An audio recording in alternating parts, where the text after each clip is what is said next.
Hola, si esta es la primera vez que estás en mi canal, mi nombre es Natalia Villavicencio y es para mí un placer tenerte conmigo.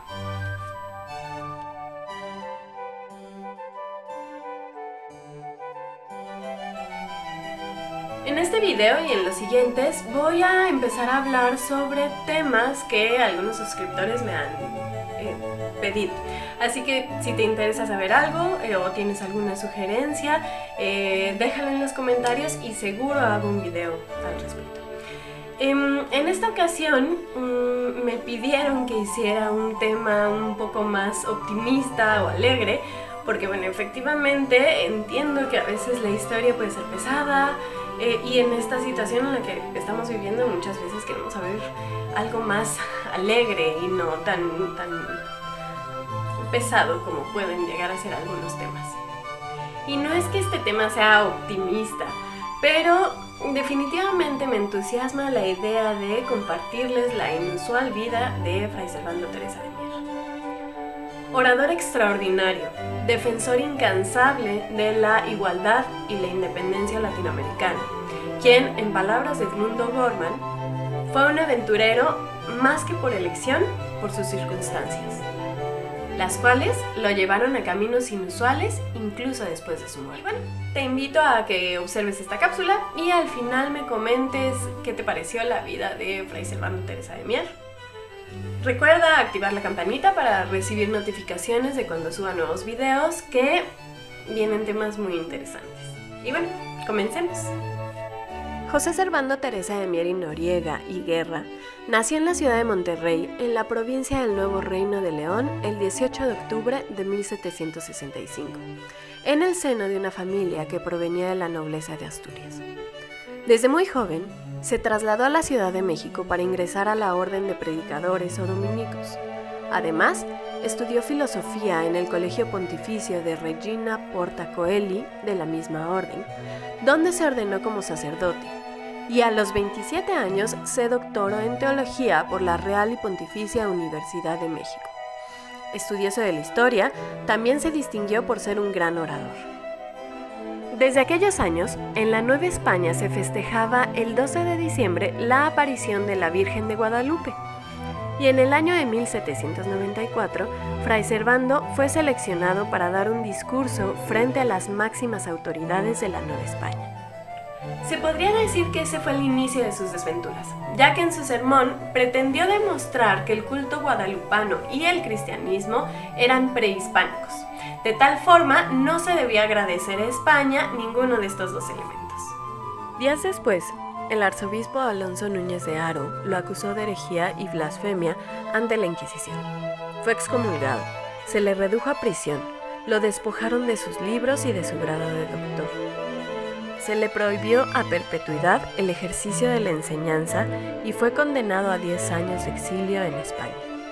Intentó disculparse y apelar su condena, ya que tanto los cargos como el procedimiento fueron ilegales.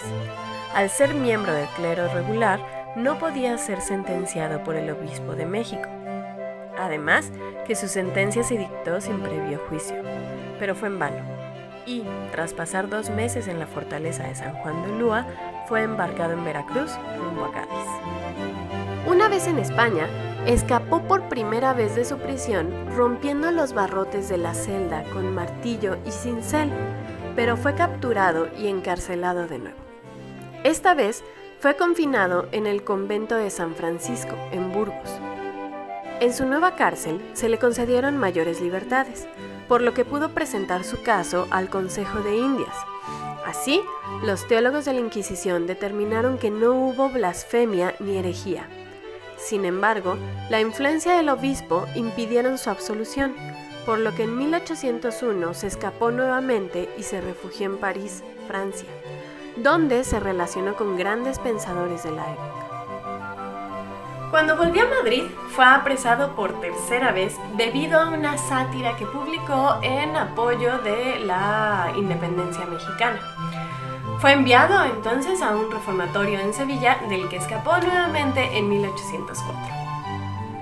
Nuevamente fue arrestado y puesto en prisión, en donde cumplió una pena de 3 años pero fue liberado en esta ocasión por el Papa, quien lo nombró su prelado particular porque se había enterado que había convertido al catolicismo a 2 rabinos, al parecer por sus cualidades, su gran discurso argumentativo.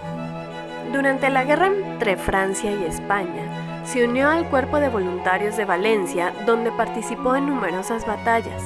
En una de ellas fue hecho prisionero, pero una vez más pudo escapar. Se presentó ante el general Blake, quien lo recomendó a la Junta de Sevilla por sus servicios, y la regencia de Cádiz le proporcionó una pensión de 3,000 pesos anuales. También participó en la Sociedad de Caballeros Racionales, núcleo inicial de la famosa logia de Lautaro. Cuando regresó a Cádiz, se encontró con Lucas Alamán, criollo novohispano que sería su rival en la política mexicana más adelante y a quien había conocido años atrás en París. Alamán lo invitó a unirse a la bancada americana en las Cortes de Cádiz, representando ellos dos, junto con Miguel Ramos Arizpe, a la Nueva España. La participación de los 3 fue destacada: Alamán por su claridad, Teresa de Mier por su elocuente oratoria y Ramos Arizpe por su capacidad de negociación. No obstante, las Cortes no permitieron los beneficios esperados para las colonias novohispanas, lo que desilusionó principalmente a Teresa de Mier y a Ramos Arizpe, y los acercó al pensamiento liberal. Más tarde, en sus memorias, Teresa de Mier escribiría que su participación en las Cortes de Cádiz le permitió darse cuenta de la imperante necesidad de obtener la independencia absoluta de América. Posteriormente se trasladó a Londres, donde colaboró con José María Blanco White en el periódico El Español, que apoyaba los movimientos independentistas en América, y redactó una de sus mayores obras titulada Historia de la Revolución de Nueva España, antiguamente Anáhuac, o verdadero origen y causas de ella, con la relación de sus progresos hasta el presente año de 1813. En ella desmentía las versiones distorsionadas con las que se desprestigiaba a los insurgentes y daba a conocer las razones de su lucha. La obra contenía 14 libros divididos en 2 tomos. Los primeros 7 describen la situación política de España derivada de la invasión napoleónica y sus consecuencias en Nueva España. A partir del libro 8 se da cuenta de las campañas insurgentes y se justifica, con conceptos jurídicos y políticos, el inicio del movimiento independentista, como un resultado de los abusos y crueldades de la conquista española sobre los indígenas. Estemos o no de acuerdo con eso, al final se incluyen los documentos probatorios de sus afirmaciones. Y cito: la autoridad de la España sobre América, tarde o temprano, debe tener un fin. Así lo quiere la naturaleza, la necesidad y el tiempo.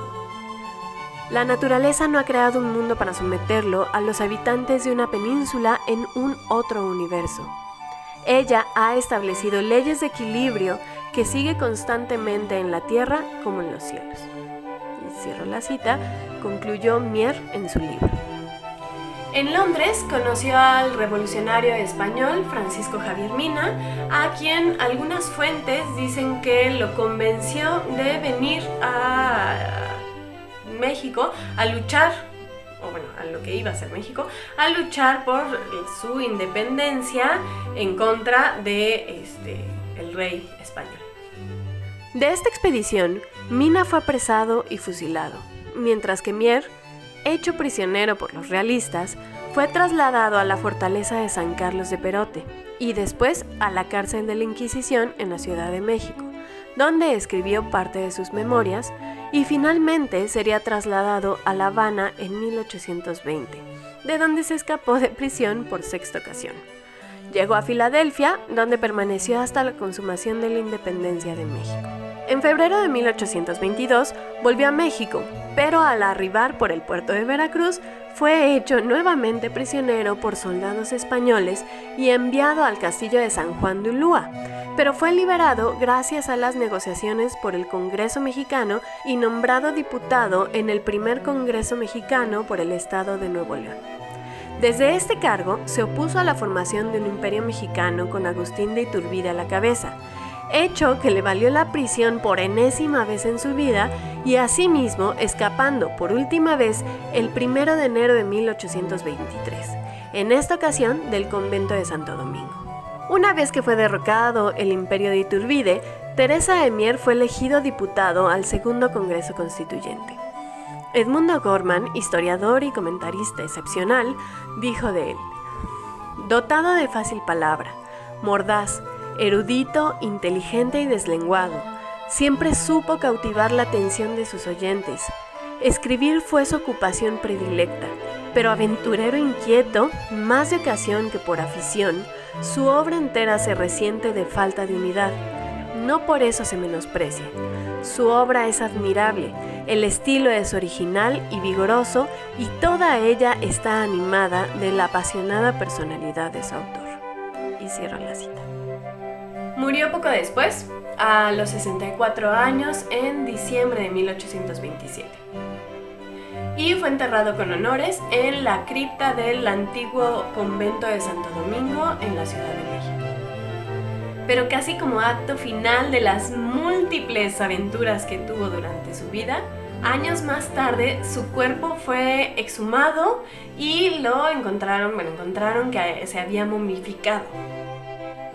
De tal forma, los liberales exhibieron su cuerpo junto con las momias de otras 12 personas como víctimas, como si hubieran sido víctimas de la Inquisición española. Pero eso no fue todo. Algunas de esas momias, incluyendo la de Fray Servando Teresa de Mier, fueron vendidas a un italiano y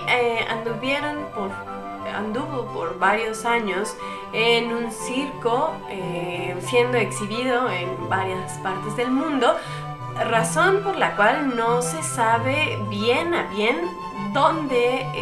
cuál fue el último paradero del cuerpo de Fray Servando Teresa de Mier. La última vez que se supo algo sobre su cuerpo fue que las momias se encontraban en un circo transhumante en Bélgica en el siglo XIX. Aunque también se presume que sus restos pueden estar exhibidos en alguna, como momia, en alguna de las ciudades de Puebla, pero no se sabe si realmente ese es su cuerpo. Y bueno, con este último escape, del que podríamos llamar la última prisión de su cuerpo, termina la historia de este singular personaje. Y eso es todo por hoy.